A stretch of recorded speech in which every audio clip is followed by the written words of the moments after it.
আমি দেখলাম স্যার, আমি 2:30টায় ডেলি উঠি, মানে বলছি আর কি নামাজ পড়তে উঠি। তা আমাকে 3:40 বা এরকম কোনো সময় আমি ফের ভালোভাবে বলতে পারছি না। আমাকে যে কাজ করছে যার সে কোম্পানি বাড়ি টিকে পাড়া, ওনার সঙ্গে একটু ভালোবাসা আলাপ আছে এখানকার। উনি আমাকে ফোন করলো যে আমার ফ্যাক্টরিতে কোনো ঝামেলা হচ্ছে, আপনি একটু দেখবেন। তো আমি শরীর খারাপ বলে বেরোতে পারছি না। তো আমি আস্তে আস্তে বেরোচ্ছি, আমার নাতির পেছন থেকে এলো যে তুমি শরীর খারাপ, ঝামেলায় যাওনি, কোথায় কী যাও। ওখানে দেখি, আমি গিয়ে যখন আমার নাতি দুজনে ঢুকলাম, তখন দেখি যে গেট খোলা আর ওর ছেলেটা নেই।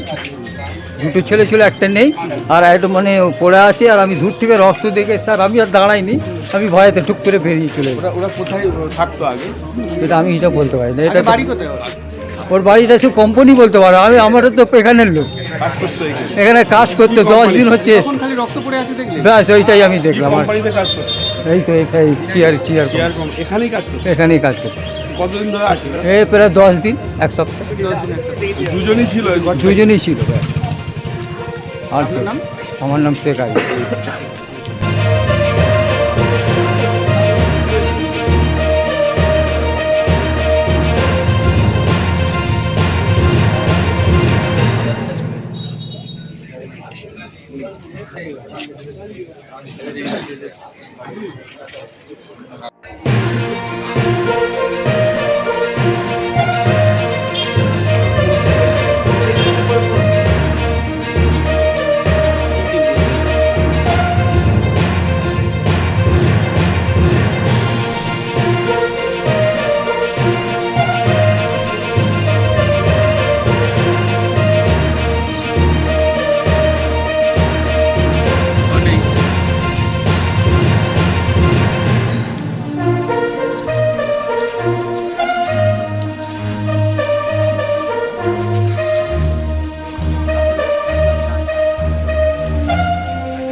তো পুলিশ ওখানে পৌঁছে যায়, দেখে ওখানে ওনার কাছে ওনার বডিতে স্পেশালি মাথায় একটা কাট ইঞ্জুরি ছিল।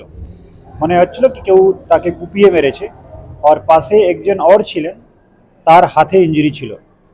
পুরো ঘটনা আমরা যখন চেক করি, ওনার বয়ান রেকর্ড করি, যার হাতে ইঞ্জুরি হয়েছিল, তিনি বললেন কি একটা আননোন লোক ওখানে এসে আমার পাশে যিনি ঘুমাচ্ছিলেন তার উপরে অ্যাটাক করেছে, তাকে মার্ডার করে দিয়েছে আর আমাকেও ইনজিওর্ড করে পালিয়ে গেছে। ওনার কথার উপরে আমাদের বিশ্বাস হয়নি, সেই জন্য আমরা তখন সিসিটিভি ফুটেজ চেক করলাম আর আশেপাশে আরও সার্চ চালানো হলো। পাশে একটা কাঁচি এটা পাওয়া গেছে যেখানে ব্লাড স্টেন্স ছিল। তারপরে যার হাতে ইঞ্জুরি ছিল তাকে ফার্দার ইন্টারোগেশন করা হলো, কারণ ওনার উপরে আমাদের শুরু থেকেই সন্দেহ হচ্ছিল।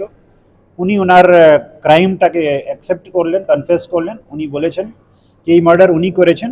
খুব ছোট্ট একটা রিজন, এটা দুইজনের বাড়ি দেওঘর, ঝাড়খণ্ডে। ওখান থেকে এনারা কিছুদিন আগে লেবারের কাজ করতে এসেছিলেন। যিনি অ্যাকিউজড, তার 2-3 দিনের টাকা বাকি ছিল, সেই জন্য তার একটা রাগ হলো, একটা ঝগড়া স্টার্ট হলো। অল অফ এ সাডেন উনি ওখানে একটা কাঁচি দিয়ে তাকে মেরে দিলেন। তো যিনি মারা গেছেন তার পরিবারকে ইনফর্ম করা হয়েছে আর আমরা অ্যাকিউজডকে ধরতে পেরেছি। তারপরে বাকি যা আইনগত, ওখানে ফরেন্সিক টিম ভিজিট করছে, ফিঙ্গারপ্রিন্ট নেওয়া হবে আর যা যা আইনগতভাবে করার আছে ইনভেস্টিগেশন। টাকাটা কার থেকে পেতো বা যিনি মারা গেছেন ওনার আন্ডারে ইনি কাজ করতেন, তো ছিল 2-3 দিনের টাকা ধার ছিল বা বাকি ছিল, সেই জন্য ওই টাকা না পাওয়ার জন্য ইনার রাগ হয়েছে, ওই রাগের চোটে ইনি করে দিয়েছে। কজনকে অ্যারেস্ট? একজনই ইনভলভ, একজন অ্যারেস্ট হয়ে গেছে। স্যার হাওড়া